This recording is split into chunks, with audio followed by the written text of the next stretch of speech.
It's not too often a 3-year-old, 6-year-old, and 11-year-old get together for a play date. Eliza O'Neill likes to dress up, hats especially. Eliza's friends Logan Packle and Izzy Gerardo are past those toddler years. But there is one thread that ties them together, a disorder with a big name. None of them have spoken, too young to understand. She was my first child.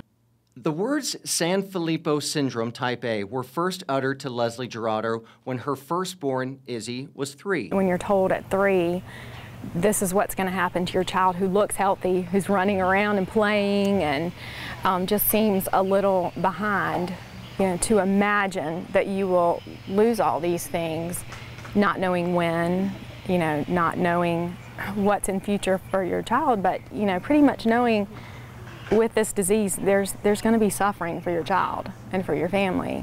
In 8 years, when most parents watch their children grow and develop, Leslie has watched Izzy reach different milestones, the kind that go backwards. In that time, she's lost the ability to walk and talk. She had a feeding tube placed in August. Izzy is in the 3rd stage of San Filippo, and her mother knows she will likely lose her daughter in her early teens. I'll be honest with you, I fear her suffering more than I fear her death. I don't want her to suffer, and I don't want any other child to suffer. She's a gift, and she's here as long as I have her. I just want her here and not in pain. Izzy's progression to this point plays out in the yard she sits in with her mother. Logan is in the 2nd stage of San Filippo.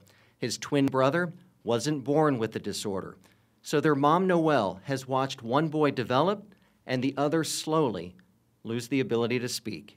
You have this future planned out for your kids, and then it's taken away. San Filippo brings an emotional, physical, and financial stress on all families it strikes.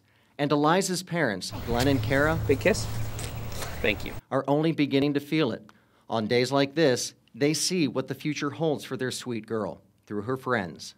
The frustrating aspect for the children, like, Logan is a good example of something, I believe she said 6 months ago he had speech and now he doesn't have speech and he does the yelling and things. And who could imagine how that must feel for a child, Eliza was diagnosed over the summer. She'll be 4 next month. Her diagnosis is considered an early catch, and there is hope with a clinical trial that's cured San Filippo in animals through gene therapy.